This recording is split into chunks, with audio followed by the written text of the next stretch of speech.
Soul Yum Life, where we have amazing, edgy, fun, playful, expansive conversations with the most amazing, cutting-edge, adventurous, outgoing, expanded humans on the planet, bringing to you the most amazing conversations to expand your life, to support you in creating the life that you want, to support you in creating what we call the Soul Yum Life. So today we've got Steph Sifandos. I said it probably close to how he says it. This guy's amazing. He's a beautiful man, ladies. He's just a good-looking guy who's a very intelligent, heart-centered, grounded guy who is just brilliant and has some wonderful yumminess to share with us today. One of the things that he's really passionate about is being a relational alchemist. So in a moment, I'm going to tell you a little more about him. First, if you're clicked on this from any of the different pages that we've shared it out to, go ahead and click on the video. Go over to the Soul Yum Life page, because when you go over there, you can comment in the comments below the video, and we will see those come across our thread live. That way we can engage with you. You can be a part of the conversation. You can ask us questions, and you can help shape this conversation so that we're not talking to you, we're talking with you. So please go on over there, be a part of the conversation, engage. Just go ahead and comment right now, letting us know that you're there. Maybe let us know how you're doing or where you're calling in, or I guess you're not calling in, but where you're viewing from. And make sure while you're there, like our page. We do this show 3 times a week, every Tuesday, Wednesday, Thursday, same time, same place. And it's just a beautiful, beautiful conversations that we're having, and you'll definitely want to be a part of it. So like it. And while you're there, go ahead and share the video out. If, what's good for the goose is good for the gander. So if it helps you, it's going to help others. The more we help each other, the better the world becomes for all of us. So we got Steph here. He's gotten up. Are you over in Australia? Yeah, I am. Perth, Western Australia, yeah. So he's over in Australia. He's gotten up. Is it 2 o'clock in the morning? What time is it over there? Yeah, correct, 2 a.m., yeah. So it's already, he's come to us from the future because it's Friday over there. So Steph has come from the future to share a message with us. Yay! He's informed us that Thursday was an inspirational, synchronistic, powerful, wonderful day. And he's going to be connecting with us. But he got up at 2 o'clock in the morning to be a part of this and to share some insights and connect with us here, to share with you. So it's very awesome of him. So we got him for a time here. And I want to share just a few things that I took note about who he is, what he's up to, so you get a feel of what we're going to dive into. Of course, if he's the relationship alchemist, I'm sure we're going to have a wonderful conversation about relationships, being that, Diana's a licensed psychotherapist. Megan and I are both relationship coaches and enthusiasts. And so definitely we're going to have a deep and powerful conversation here. But I'm going to read a little bit about Steph here. So he says, Steph holds degrees in behavioral science and philosophy, a master's degree in environmental science and commerce, focus on entrepreneurship and leadership development, which is wonderful. He's become a well-respected mentor and trainer to some of Australia's top professional sporting teams, professional athletes, and professional world champion fighters, Olympians, gold medalists, and elite special forces soldiers. Steph is also qualified in the areas of neuro-linguistic programming, Psych-K, Vera Tantric principles, and masculine ethos philosophies, Agama yoga, hypnosis, public speaking, Reiki, group facilitation, methodologies, physical and psychological conditioning, and performance coaching. He also holds extensive experience in the areas of Ayurvedic medicine, life coaching, mindset coaching, and holistic health. Steph embodies all of this interconnected wisdom and experience to facilitate authentic and connected leadership development programs globally. So that's just a phenomenal list of things. Like, there's not very often that I look at a man and I see that much balance between spirituality, the masculine, the feminine, the heart-centeredness, yet, I saw you, some pictures of you like working out.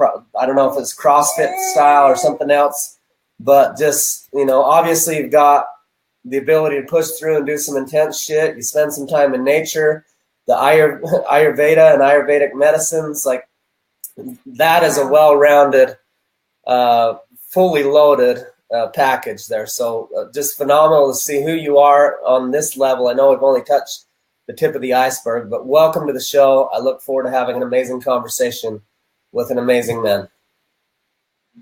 Thank you very much for the kind and humbling introduction. I appreciate that. Thank you. So where do we want to start, ladies and gentlemen? I just want to welcome all our guests and everyone joining us, and say hi again to Steph, and just share a little about, I woke up one night with an article coming through to feature really epic conscious men, thought leaders and influencers, and I was then guided to Steph's profile on Facebook, like totally divinely. I was like, whoa, who is this human being? That is amazing. And I just knew instantly there was something I had to explore, and what an angel. We got on a call, and it was just, we have not been able to, every time we talk, we're like, we could talk for 10 hours. This is so cool. Just really diving into the depths of consciousness. And I'm so excited that you're here with us. You're just a delight, you're a joy, and it's so awesome to share you with our audience. And I'm really excited to just jump into this, these topics that you're passionate about. And yeah. Thank you. So Steph, if you're coming from the future, what do you have for us, outdated human? For that older crew watching, Marty McFly and Doc are just in the back, and we're about to go further into the future. What do I have? I was deeply reflective yesterday, especially in the latter part of yesterday, and sometimes if I am able to create space for myself, it's a really nice thing that we can all do as human beings, as connected beings, as beings that are choosing to relate to each other in any capacity, or any meaningful capacity at least.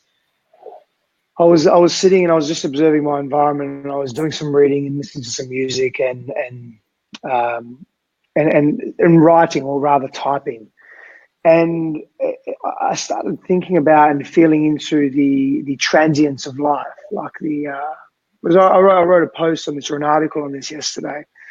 The transience of our existential experience.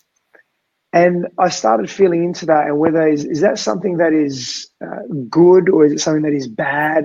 What is it? How does it serve us? How does this transience serve us? And beyond it being a perspective or a perception that we hold in our own reality, and how we interpret or symbolize or add meaning to that perspective really affects the way we choose to move through life. So we can move through life with this profound awareness, this profound presence, this profound attention to what is occurring in our world, or we can be oblivious to our world. We can be oblivious to the synchronicities that occur in life. We can be oblivious to the wonderful human beings in our life, the lessons, the wisdom that we can learn and we can grow from, in order to almost transcend ignorance, so to speak, and not only transcend ignorance, but to also shift patterns of behavior and being, and attitudinal patterns that no longer serve us.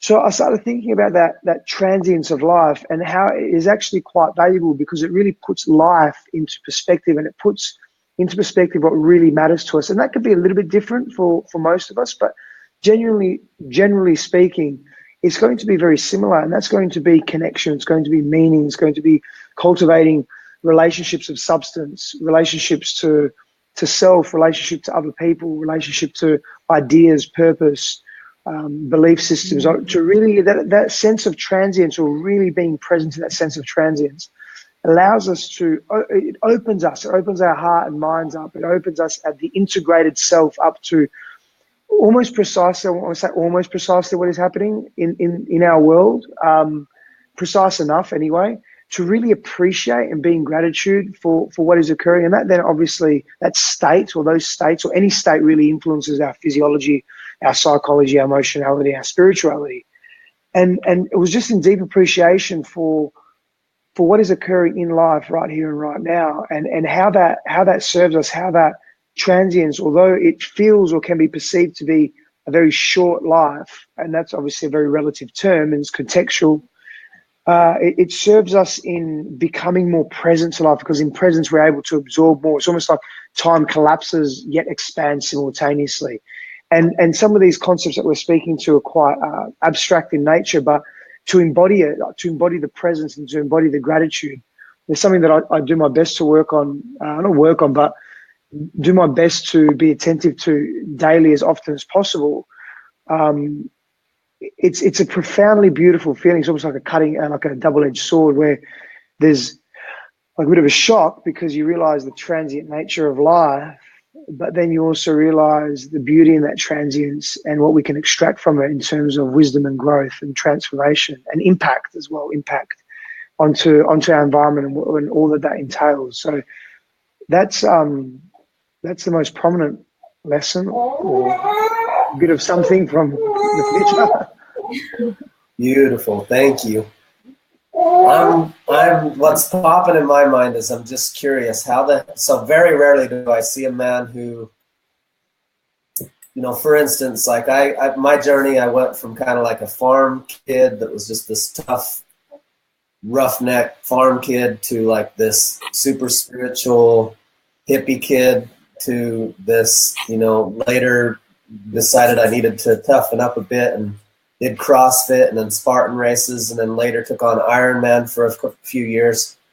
And so I've come to, enhance different aspects of myself and remember different aspects of myself to be able to have both that softness, that heart-centeredness, have that intuition and that deep spiritual nature because of my different awesome experiences I've had, plus have that grit and that toughness from being an Ironman and doing these other things.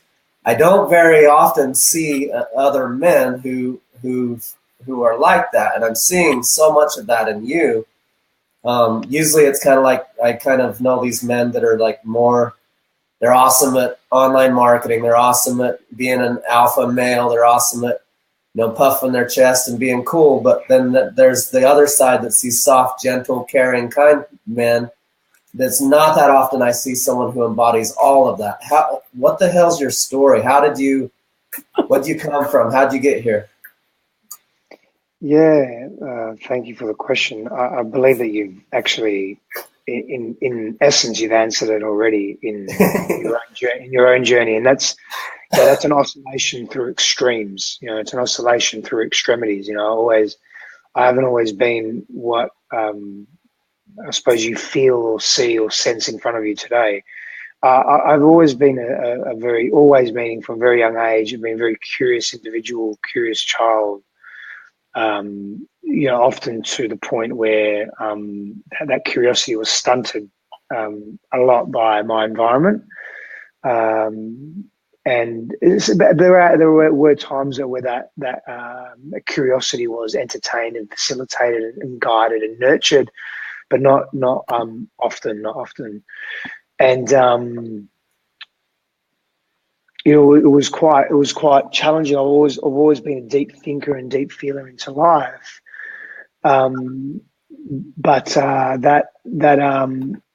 as a young adult, the oscillation between extremes was very prominent. I wasn't really in integrity. I was quite disconnected in relationships, in intimate relationships. I had very skewed belief systems and views and ideologies and my models of reality around how to be a man in the world and what that meant. It was really just untapped and just not even connected to. It was just a very unconscious movement through life, and in that unconscious movement through life, really allowed life to just happen, as opposed to having greater mastery and awareness of my environment and of my inner self. And there was definitely less integration here as well. Again, I've been an empath and a deeply compassionate person from a very young age, but never really explored the fullness of that. I never really allowed that to come into balance in terms of my existential expression and who I was as a human. as a man in particular. So, to answer your question, I've come from extremity where I've treated people disrespectfully. I've treated myself without honor as well, and without full acknowledgement of who I am and the value that I bring as a human being, as a sentient being to this world.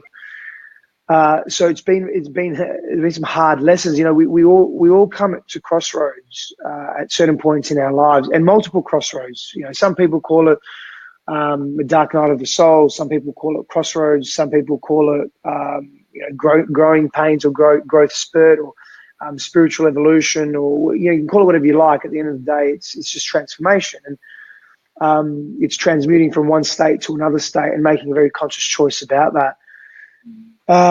For me, it was a few years ago. I had a choice to be a different person and really submerge. It was a submersion, because it was a submersion into darkness, and it was a commitment that I made to not so much stop being who I was, but to explore everything that I was and actually be deeply earnest and authentic with myself, and say, am I happy, am I content with this person, this definition of self, this aspect of self, this expression of self, or this part of self?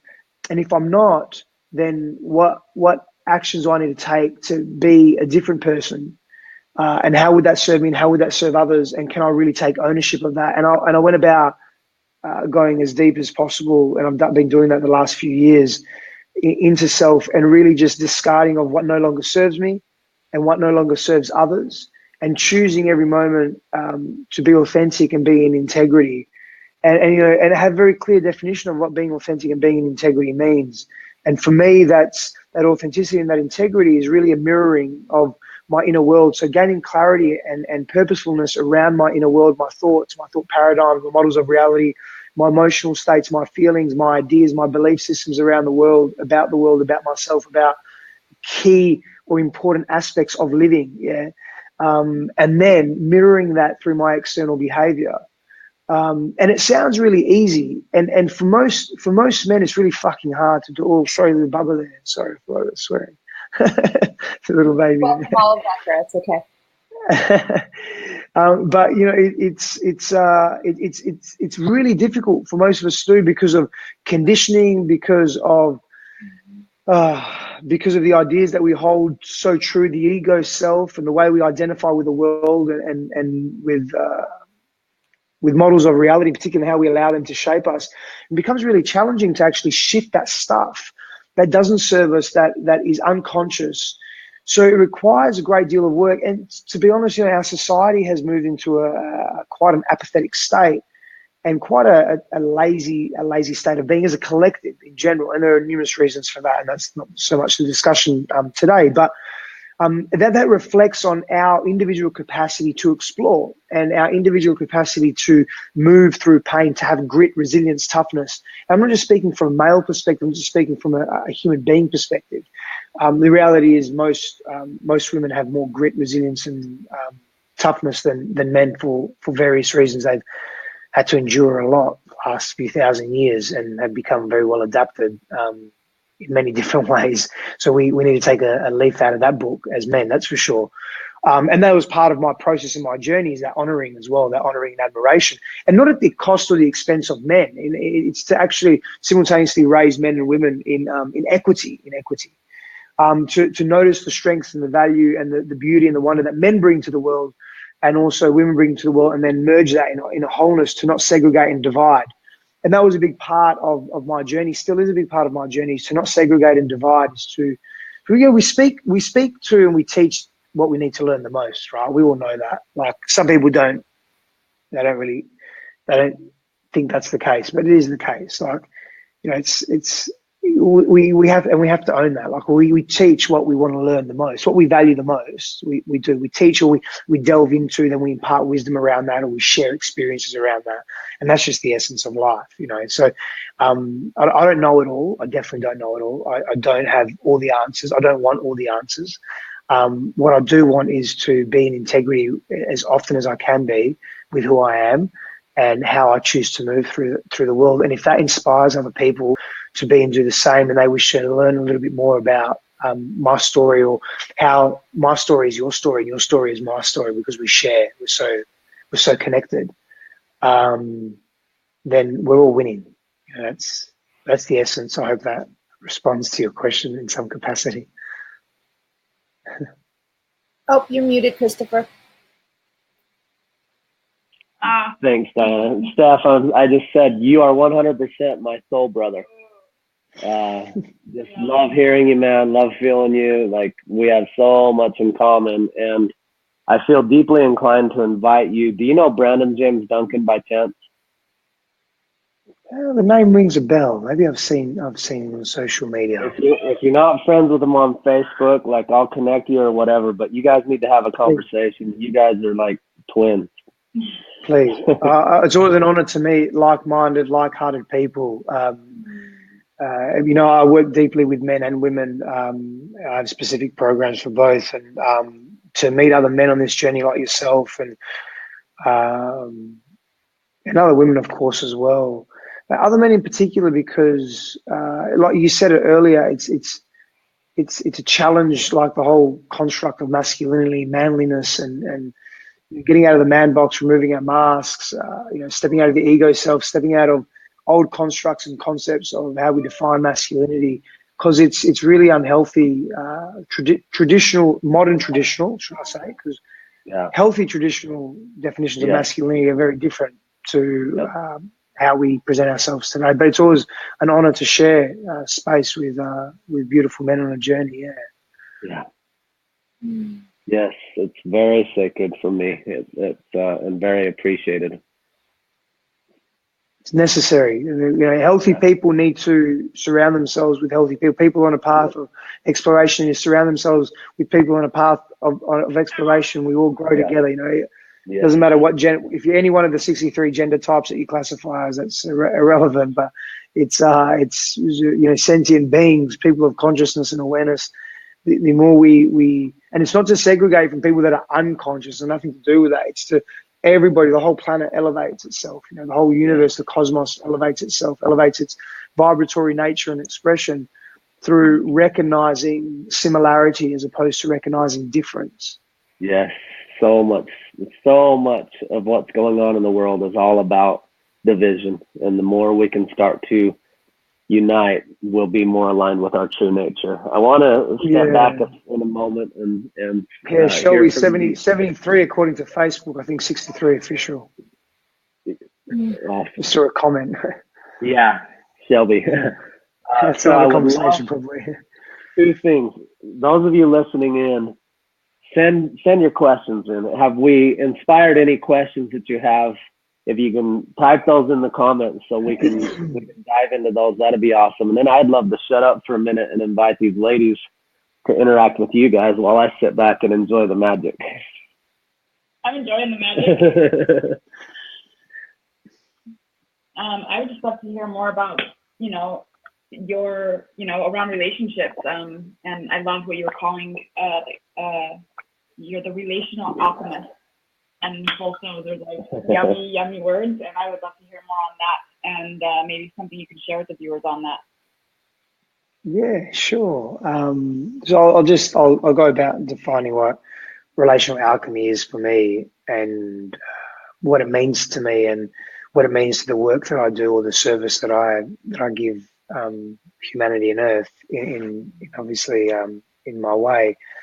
Effectively, it's just literally that: alchemizing, transforming unhealthy relationships to things, ideas, beliefs, people, self, intimate relationship, romantic relationship, alchemizing that from an unhealthy state or relationship to those areas or any area of life, and transmuting into a healthy, connected relationship. That's the essence of it, in short. That's what it is. It's just assisting people in really recognizing that in their own journey, and then assisting people in navigating some of the hardship and the challenge and the difficulty. And again, that for me, that really comes from a place of always wanting to be of service, always wanting to help people, finding great satisfaction. So almost as a neurochemical high that comes from that. You know, I don't necessarily need to take any synthetic drugs to achieve that or feel that within myself. It comes from that space there, you know, and I've explored deeply the reasons why, and some of the reasons why previously were coming from a more of an unhealthy space, not necessarily an egoic perspective because it satisfied my ego, but more so because of issues around self-worth and self-value and the perception of self as well. So really taking very deep ownership of that and moving into those constructs as well, and unpacking those and delayering those as a man and as a human being, you know, as a friend, as a brother, as a son, as a person, as a community member, as a partner when I've had partners in the past, in intimate romantic relationship. So really looking at that, and that's what relational alchemy is. And really, relational alchemy, or what I embody, has really come from, you know, a great deal of pain, and moving through a great deal of pain, and moving through a great deal of fear. You know, equilibrating, neutralizing, collapsing a lot of that, moving through that, still always moving through the layers of that as well. Stuff always comes up, and that's part of the work that we do. You know, you hear that term often, show up, you know, like show up to life. And what the fuck does that really mean? But for me, what it means is doing the work on yourself, is being aware of the wholeness of who you are. That includes the darkness, the shadow elements of self, the stuff that affects our lives, our conscious actions, our interactions, our relationships, but coming from a very unconscious place. So when we're able to show up in the wholeness and the fullness of who we are, not fragmented and fractured, and I was very fragmented and fractured in my dispositions, in my expressions. I would say one thing and be doing something else in the shadows. You know, that's not healthy. That's not a healthy way to be. That's out of integrity and inauthentic. So coming from that space, and then again making some really, really earnest and honest and deep decisions and commitments to who, you know, the person that I wish to be, and that was a really alchemizing process. It was a process of deep transformation, continued deep transformation and transmutation. So, you know, couple that with I'm a very attentive person to my life, or as attentive as I can be. It's not about being more attentive than others or less attentive than others. It's just I place an emphasis on being attentive and moving through life with an intention of how do I want to show up today? How do I want to, what do I want to bring today to the world, to my relationships, to my interactions, and being aware and conscious and discerning, and having intention around that is really important. As human beings, as men in particular as well, because that clarity allows us to remain focused on a path that is conducive and in alignment with our highest values. So gaining clarity in that area. So, you know, I listen to myself speak and I think, that's a lot of work. Like, you know, we as humans, we have to do a lot of work, and we sort of do. We've got to put a lot of effort in, you know. One of my key principles in my conscious relating model that I've developed is effort. Like effort, we need to put effort into life. Like, I want to get up and talk with wonderful people and share energy and learn from beautiful people, and make the effort to put my alarm on at 2 a.m. in the morning, or to make an effort to stay up a little bit later, or make an effort to have a nap or plan, or whatever it may be. You know, like you want to get a college degree or university degree, you've got to put some effort in. You know, like you want a relationship to flourish and work. Like, you know, the beautiful relationship that you both have there, you can feel the energy with little Bubba, and like that's going to require effort. Like, you know, effort's good. It's a good thing. It means that we care. It shows us, it demonstrates to us where we place effort, demonstrates one of two things: either what we truly, authentically, clearly value most, or what we're unconsciously being driven by. So external values being imposed upon us, being pushed upon us, and we're not really in mastery of self, but rather we're a robot just in like a hypnagogic state, just moving through the world like we were as children, you know. Yeah. So it's about being conscious to that and being aware of that, and that's a choice we have to make, I think, every day. And the more we make that choice, or the more often we make that choice, and with the depth and intention, what generally happens is the more connected we become to that, and the more natural and organic it flows from us. So we don't have to consciously say, right, this is the person I want to be today. It's just it's a feeling body that takes place, and then a thought that attaches to the feeling.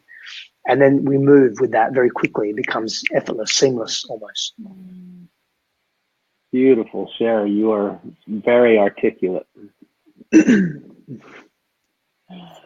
Yeah, I'm deeply loving so many pieces of this. And God, there's 400 directions we could go. And what I'm pulling out, the main piece is living intentionally, like really getting clear on who you are and And that effort from a space of that, of alignment versus what is often considered like manic action or being in other people's agendas or the shoulds. So like, oh, I should do this. So we're like, ugh. I don't hear that. I hear you saying what I deeply appreciate is this more harmonious, balanced way of being that, yeah, actually you want to be in the flow. You have to get off your butt and get in that river. Not sitting here waiting to magically be lifted in there. It's not about just sitting and oming, and yet sitting and oming is awesome. When you get your truth in your call, then take that action, put that effort in. Say, okay, yeah, I might want to sleep, but also, I want to show up with these yummy people and have this amazing conversation. So I'm going to choose that. And it becomes a choice versus this forced, like I must because someone else said, or even because it's what I think I should do. What I really hear is so much of getting into alignment. And from there, that what we might otherwise view, I mean, it's like as work becomes play, but even play can take effort, right? Even when we play a sport, we're putting energy into something and it's very intentional. So that piece again about that intentionality, I deeply appreciate because I see many people, often myself included, flying through life like, wait, what? And then, oh, you get a rude awakening. And I see the difference between when we talk about levels of consciousness, it's those that choose to pay attention, that say, okay, I'm willing to stop and look at what's really going on here versus forcing my will and efforting in this old way. And that seems to be a distinction where, and a discernment that I've really noticed is like, who stops and actually hears the call, who stops numbing, who stops taking the drugs or the TV or whatever it is, the distractions, and says, like you did, I'm going to go fully into this beingness. And what I love too, because part of my passion in life is depth. This is that like relational depth. Like I am here for relationships, 100%. Everything I do is built around that. That is a core. As a child, I was like, we're here for relationships. I didn't even understand anything different. And so it's so beautiful when I hear people's story of transformation, of alchemy, because the alchemy isn't rejecting parts, it's taking all of it and transmuting. And so I just get so lit up. Thank you for sharing your story. We've talked about this before, and I love the pieces you've shared here today, because that is where that grit becomes like so yummy, because it shapes you and it gives you this deep presence, essentially, where you can meet anyone there. Like there's nothing you can't handle because you're not living in a formula. You're living in authenticity and having been through the fire of that alchemy. And it's like, you got it. You're there. That's beautiful. That's the paradox as well. Like if we want to experience the harmony or reconnect to the harmony, it's imperative that we are open to everything that we experience in the depth of exploration. There's such great value in going deep and exploring that, and there's beautiful lessons that I am learning along this path that I'm hopefully able to impart in the most connected, clear, and articulate way possible to others as well. Is around receiving as well, and as men, it can be quite challenging because it's not a natural expressive energetic state that we're accustomed to, is that receiving. And that's been a huge teaching for me in the last year in particular, is learning how to receive and recreating that inner harmony within, and what it's like to go. Depth can be really challenging, it's profoundly beautiful, but deeply challenging as well. And what comes with depth is profound insight. But before we get to the profound insight, it's usually a period of deep challenge that challenges the most, the most fearful aspects of self. And it's very difficult for us to move through that. But if we can just grit a little bit harder and just remain patient and breathe through that difficulty, always concentrating and focusing on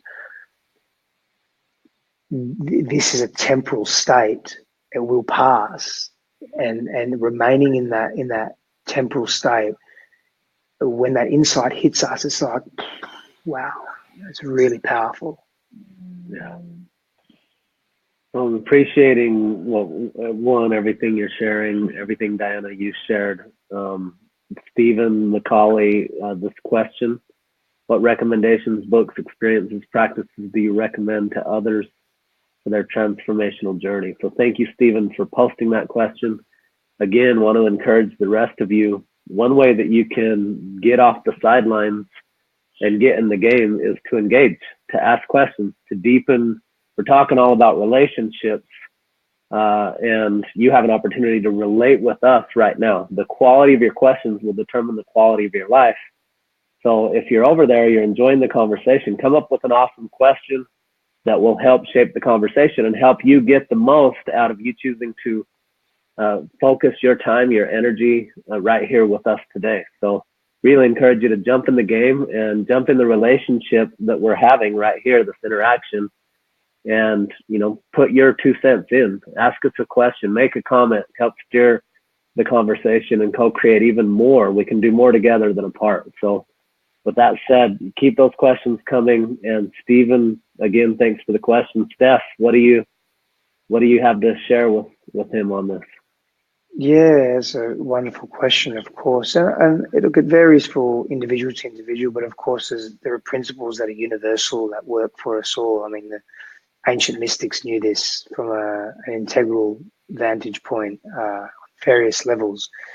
Books, it really depends on your disposition. I always struggle with that question. You can say I've got many books behind me. I've probably got another 5 or 6 bookshelves like that in my house. So in my lounge room, in the spare room, in my kitchen dining area, they're just everywhere.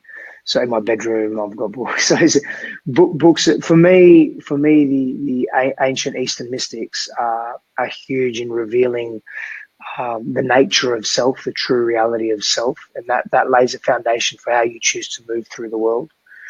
Ramana Maharshi, Swami Rama,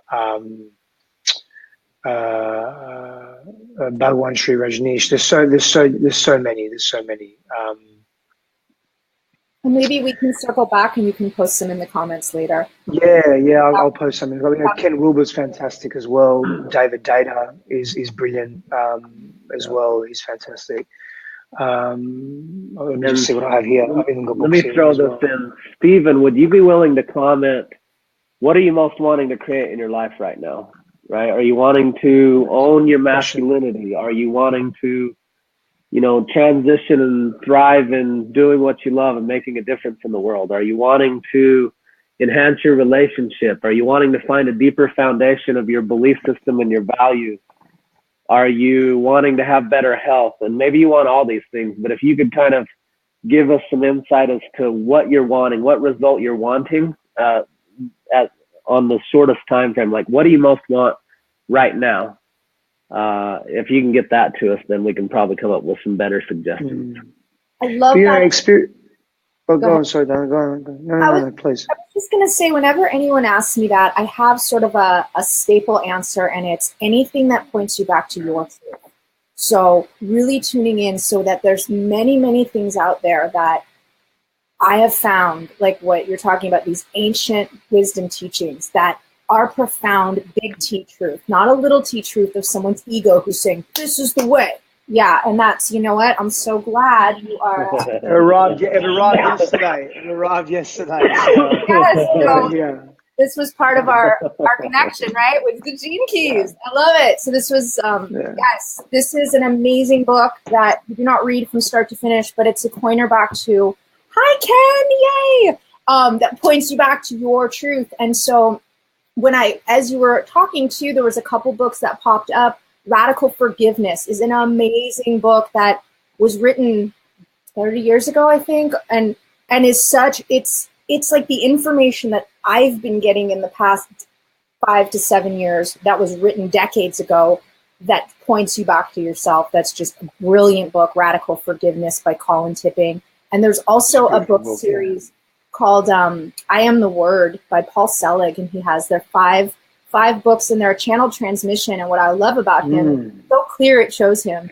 As a human being, he's so different than, I think that the guides that speak to him might be British. It's really, he has an accent when they come through, and he's fabulous. And he actually, that's how I found Anthony Maraca, Christopher. That's they've worked together. Anyway, who's been on our show. But really tune in. This is always my recommendation: is you tune in, and if you get an inner soul yum and a yes, check that out. And anything that feels off, right, we want to seek further information, because sometimes we're just not ready for it. It can be a beautiful truth, but we're like, oh, that gives me anxiety.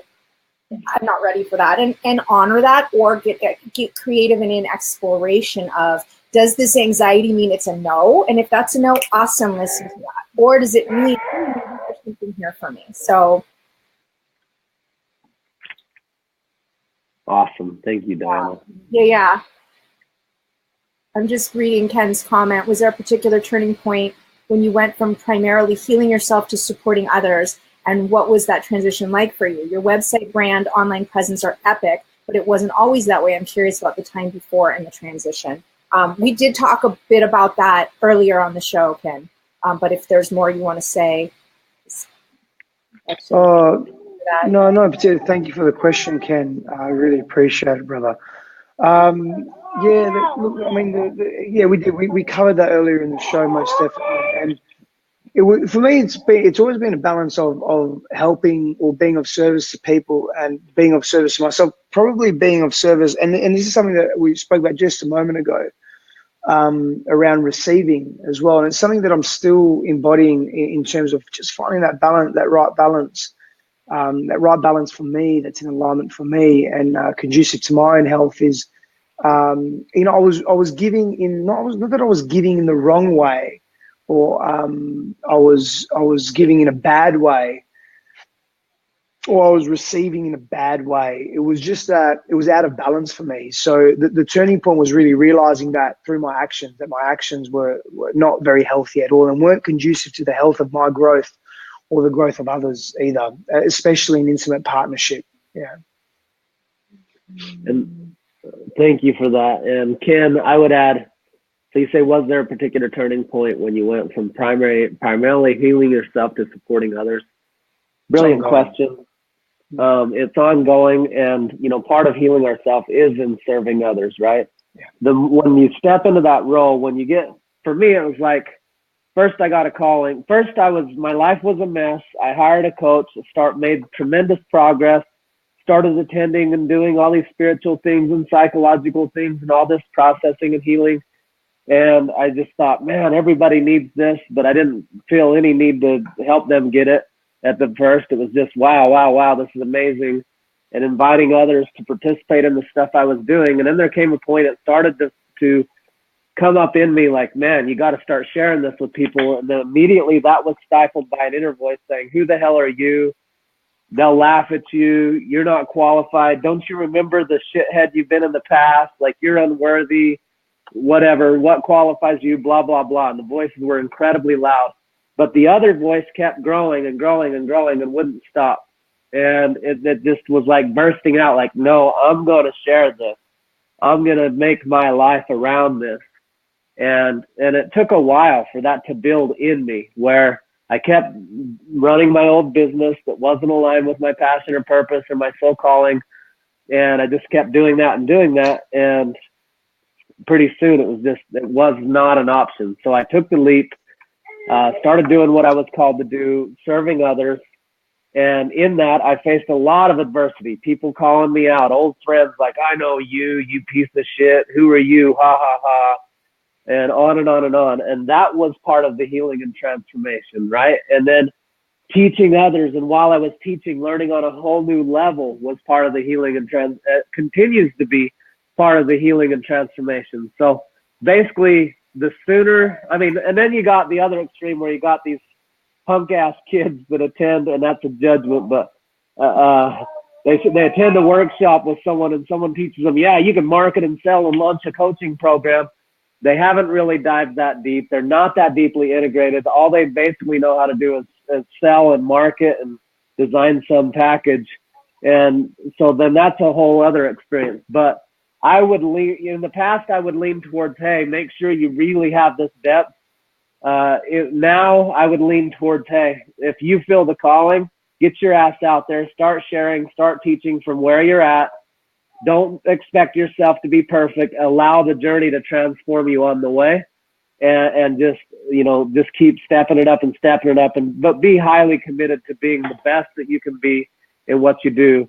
And really, let's, and Ken, I don't know where you're at. I hope I'm not preaching to the choir or telling you something that's disrespectful or assuming anything over you, but just adding insight that would bless anybody. Like, it's important for all of us to share our message and our gifts. It's okay if you've struggled in that shit, all the more reason for you to overcome it and help others do the same. So, and in any perfection that thinks you got to have it all figured out before you can really shine, just be authentic. Say, look, here's where I'm at. Here's what I've learned. Here's what I'm experiencing. I don't have all the answers, but try this out if you feel to, right? So there's a way for us to show up and loosen the grip of that perfection that will allow us to move so much more quickly than if we try to get it all handled before we ever start serving others. Yeah, Well I love said. what you said, Christopher. That's beautiful. And I know Ken's a close friend of mine who's on our show next week, Epic, who I believe would take that and and it's definitely on this path with us of really beautiful. Yeah. And I mean, what you said just landed for me. So thank you I think that was so universal for all of us. Of just it doesn't matter where we're at on that path. We're always going to have a voice that says you're not good enough. And it's, how do we dance with that? How do we alchemize that? How do we go, oh, honey, not playing that anymore, right? How do we actually choose to honor ourselves? Yeah. And what Steph said earlier, we came here to learn what we came to teach, and it's this process over and over. It's like I dive deeper into this realm of self-love and things like that, and really that's it. We teach it. You teach it, you master it, and that's what we're here to share that to share our gifts, to show up and say, hey, this is where I'm at, this is where I've been, and to bring our gifts and share it with the world. There's something important to note here, and this is deeply important. So we don't become rogue in our in our movement through life. Is that depth is great, it's fantastic, and there's nothing wrong with depth, and it's beautiful and it's necessary.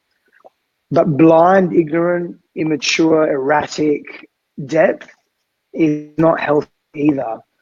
Depth needs to be accompanied by intention. It needs to be accompanied by conscious awareness, and it needs to be accompanied by support. Now, whether that's internal and or external support, it needs to occur at various levels of one's journey, because going deep is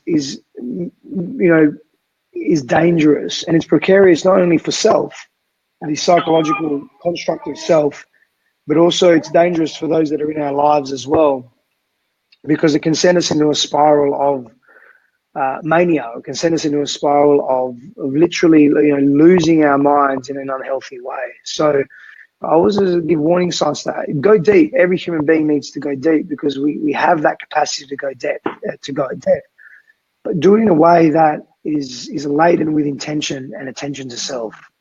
Very important. So important. That's something that basically 10, 15 years ago, I just made a commitment. I was done dabbling. I was sick of my old ways, and I committed to depth. And depth was one of my highest values.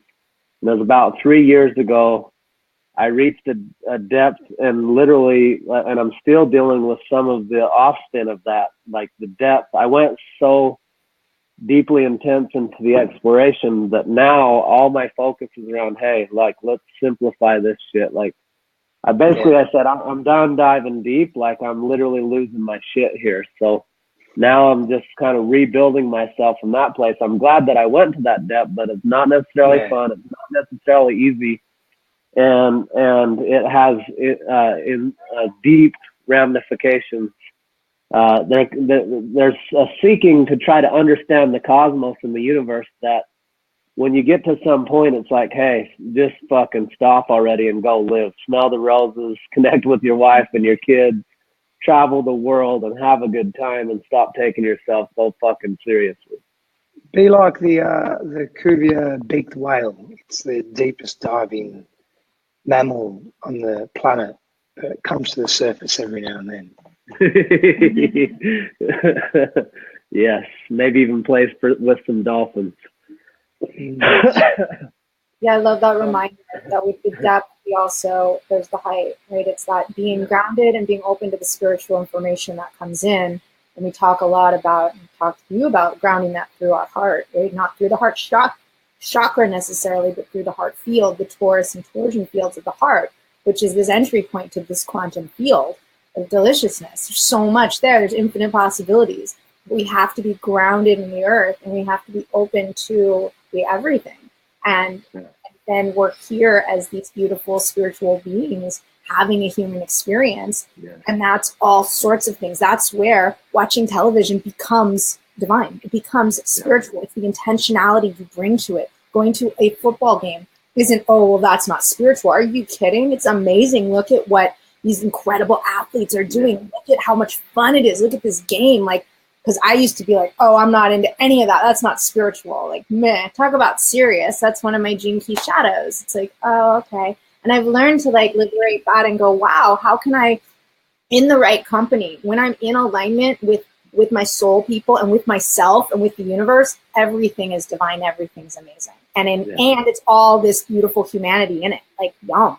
And so that depth becomes a piece, but it's also bringing that light in, right? It's the soil to grow stuff, but also we need sunshine. So we can get so far down, we're like, what? We're lost down that rabbit hole. Yes. So we got a couple more amazing questions. Shelby, I've got pulled up on the screen. Steph, do you want to answer that? Sure. So Shelby's learning to speak up from me in different times of opposition. When do you choose to speak up and when do you choose to let it go? So the reality is that no one can answer that question but you. But what I can say is cultivate an inner framework. Pardon my voice, it's the evening. Cultivate an inner framework of clarity. In other words, knowing self. Self-gnosis or self-awareness or self-knowledge. Understanding self, knowing self, connecting to self. Every layer and aspect of self as much as possible will assist you in being more discerning and clear as to when you need to quieten the expression or when you need to really amp up your expression and the how behind that, how you actually do that. Generally, most of the time we'll find that we don't need to always speak up like it's the ego self needs to speak up. There are other ways to set very healthy boundaries for our own inner sanctum, our own emotional and psychological regulation, inner regulation of self, without having to always speak up. But being discerning, for lack of a better term, or being clear around that really comes down to how well you know yourself, and how well you know yourself is determined by so many different variables. One of them being depth, one of them being exploration, one of them being willingness, one of them being openness to really break down your belief systems, your ideologies, who you've been, where you've come from, your historical analysis and so forth. What you value in life, your drive for life or your drives for life. So the more we know about that, the more connected we are, and just organically and seamlessly we know when to take action or step into assume a particular role or step back and allow the relationship to unfold in a particular way. Now that doesn't, just because we step back or we don't speak up for ourselves, that doesn't mean that we are weak in the relationship or that we are allowing elements of that relationship or people, individuals in that relationship to ill-treat us or mistreat us, because we still have a choice with respect to how we feel within and the choices we make about who we choose to surround ourselves with. Again, when you're disconnected from self, the choices you'll make, and I'm speaking from direct experience, the choices you will make will not be conducive to your health or your values because you just don't know them because you're disconnected from self. So it really comes down to the response to the question in short is get to know yourself as beautifully and as openly and as in much detail and depth as possible. And that will assist you in making those decisions. Like, there's no point in anyone or any of us giving you guidance and saying, yeah, at this time, in this particular situation or context, do this. And in this context, do that. Because that's disempowering. That's just giving you a set of instructions and you follow it. That's good that you can follow instructions. Fantastic. But what about when those instructions aren't there? what's your blueprint for self-analysis or movement through the world? So it comes down to really knowing self. When I say knowing self, it's not just intellectually, neurologically knowing self. It's knowing self from the four bodies, the physical, the spiritual, the psychological, and the emotional. Yeah. And that's a continuous journey. It's an ever evolving end state. So that's what initially comes to me when you ask that question. It's a beautiful question as well. I love Thank that, you. and I want to add a piece because it's everything you said is a triple yes for me, right? That is not a formula. It isn't go do this. And I would add to get really clear, Shelby, on your intention. So when you're speaking up, what's your intention? Like, because sometimes I find there's things I want to speak about. I want to speak my truth. Well, I'm actually speaking from my womb, and I'm speaking from a space that doesn't really need to be spoken about. Only I can make that decision. But what I find is when I get really clear on what is my intention in speaking about this? Oh, it's because I want to be heard, loved, and seen. Okay, then I'm going to hear myself, love myself, and see myself. And once I do that, then the truth will arise for me. And then sometimes it's, yeah, you know what? This is really powerful. And I'm going to share this because I am here as a big fat permission slip for others to be authentic. But I'm also aware that I have elements that sometimes want to show up in anger. And that's not really what I'm here for. And that's a dance that I do, of looking and getting really honest with myself and with my purpose. So there will be times I speak up and then I go, wow, that was really me speaking from a wound or from anger. And then I come back and really love my heart. Or there's times I speak up and it's like, this is powerful because humanity, I believe, needs to hear this. And there's someone who needs to hear this story and this message. So kind of around opposition, there's many things that I just know that's not for me to speak up about, because there are people who will say everyone should be on the front line, everyone should be speaking powerfully about this, and I do not agree with that, because we're not all here for the same purpose and in the same way. So it's like getting really clear, like Steph said, on who you are, and then aligning with that, and then you'll know, and you will be able to really do that dance and practice it and feel all the parts that when you do speak up, if you have those voices that shut you down, you get to love those parts of you more. Yeah. Defining your expression on your own terms. Yeah. I'd like to say basically what these two said in a different way. So one exercise I did that was very helpful once was I sat down and started saying, what do I value and how do I prioritize this? Right? So the way this model was taught to me is we're taught as children, this is right, that's wrong. And the guy that taught me this, he's like, okay, so if we move out of right and wrong and we move into a prioritized value system of decision making, then we can wake, because if life was as simple as right and wrong, then it'd be really easy, just choose the right.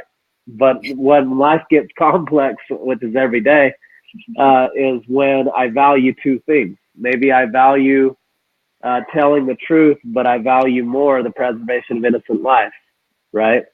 So you might say, well, telling the truth is right and telling a lie is wrong. Well, if I'm in Nazi Germany and the Gestapo's coming and I'm hiding Jews in my house because I think they're cool, I like these people, they're my cool neighbors, nothing wrong with them, I don't see why they should die innocently. They come banging on my door saying, hey, do you have Jews in here? I'm going to go, okay, which do I value more, the truth or the preservation of innocent life? I value the preservation of innocent life, I'm going to lie, right? So we've got to adopt a more advanced viewpoint on life that's different than right and wrong. We got to adopt something that, like, when you say know yourself, know your values. I know that I value the preservation of life, innocent life, more than I value telling the truth. That doesn't mean I don't value the truth high. I just don't value it more high than the preservation of innocent life. And so we have these decisions all day long of what we value most. You know, I may value showing up for my client and keeping a commitment there, but if my wife's life is on the line, I'm going to choose my wife's life and I'm going to be out of integrity with my client, right? Or whatever the case may be. So there's values all the time. So basically, Shelby, I would ask myself, what part of me is wanting to speak up? Is it because this I'm not going, this does not work for me, this is absolutely against my values, or is it some injured part of me that thinks I need to stand up against something like I used to think I needed to engage with anybody and everybody who wanted to heckle me, and now I just smile and click like most of the time and carry on. And right, so a lot of I'm loving this dynamic of where we're all kind of just sharing these little points, and he was sharing a lot of where where is it we have to be right, where is it we defend, where is it we want to blame or attack, like all that's a really simple indicator of like, or where is it that I'm speaking from love. Love is my indicator, and standing in love, which has a lot to do with kind of what he was sharing there. So yummy. So we're at time. I want to quickly answer Melissa's question. Really appreciate you guys sending over the questions. I want to share a way for you guys to find Steph and connect with him. Diana's put those up, but I can put them on the screen. So real quick, Melissa, I'm struggling with finding the balance between taking time for myself and being there for my spouse. I want to find the right balance of being there for both of us. So I think the quick, short answer that first comes to me on this is identify what you absolutely love to do. And instead of trying to play a gender role of, well, I'm the woman, so I'm supposed to blank, blank, blank, blank, blank, fill in the blank, go, what the heck do I absolutely love to do that I can do from my heart that doesn't feel like a withdrawal, that's a deposit for him, that's also not a withdrawal for me, so that we're both winning. And then how do we create and organize our life in such a way that we're thriving abundantly to enroll, help, and support and create win-wins with others to support us in the things that I don't love doing. So maybe you're trying to take care of you, and I don't know your situation, take care of the kids, make food, clean the house, do the laundry. I don't know what you're doing, but maybe you can delegate, half of that shit, only do the pieces that you love, and then, find other ways to connect and edify yourself and your lover that don't require you having to sacrifice yourself to do things that don't light you up in the process. Hopefully that was a valuable, quick, short answer. I'm going to start posting on the screen ways to access, connect with Steph, Diana, Megan, anything you guys want to share as we come to time here and bring this thing to completion. Yeah, look, to add to what you've just said, my friend, and to respond to that question in part, and I'm not sure if you're doing this, but open communication. Like if you actually sit, Melissa, with your partner, if it's possible, if he has that capacity as well, and just communicate your fears, communicate your needs, communicate what your thoughts are and your emotional state at that time. And it is a vulnerable place to be, so you really want to ensure that your partner, your spouse, is a trusted, respected, and revered source of human to hold you through that as well, because navigating that can be difficult, but eventually, and it'll be sooner rather than later, you will both come to a balance point. You'll both come to a place where you understand, respect each other, and feel each other, and you'll both give and receive in greater equanimity. And that open communication is really, really important, and not placing any rigid expectations on how the conversation or the multiple conversations or interactions need to go. It's just being with that and just speaking from heart, and hoping that he can also do that for you as well. And that's a great start. That's a great start. Yeah, but there has to be a level of admiration and respect from both parties as well for each other and yourselves.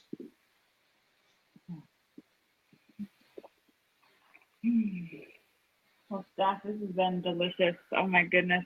Thank you so much for being here with us today. Thank you for having me. Thank you. So appreciate you. So look forward to connecting more. Thank you. And I'm just listening to you. I'm like, oh yeah. Yeah, you and I should hang out. I guess I'll take a trip to Australia. You can come up here. More than welcome. Where are you based? Utah. I've been to Utah. I was there for a training camp, a tough one many years ago. Awesome. Beautiful place. Such a beautiful place. Thank you. Thanks for Thank who you, you Dana. are and all that you're being in the world. You're an amazing being. I honor you. Thank you so much. Thank you very much. I'm very humbled. Thank you. Yeah, thank you so much. I deeply appreciate you and all you bring to the world and who you are and be, and especially getting up. It's now 3 a.m. in Australia. Amazing. This has been just a delicious conversation, and I'm just so excited we got to have this. And yeah, so much Thank popping. you, Dana. And just to share, with everyone that's watching and listening, just let this really sink in that there's been a lot of yummy wisdom drop today that will continue to open, that will continue to expand, that there's many layers that have been happening here. And, I feel like that really ties into relational alchemy, that it's this unfolding, beautiful process that that continues to be this deep dive and this opening and awakening.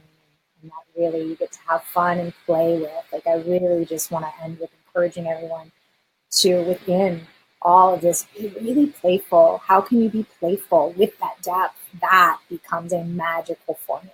That bringing that play and that joy and that laughter into our relating and into all of it. So, yeah. Yum. I just honor each and every one of you. It's wonderful to be surrounded with such beautiful souls. Thank you to all the viewers and listeners.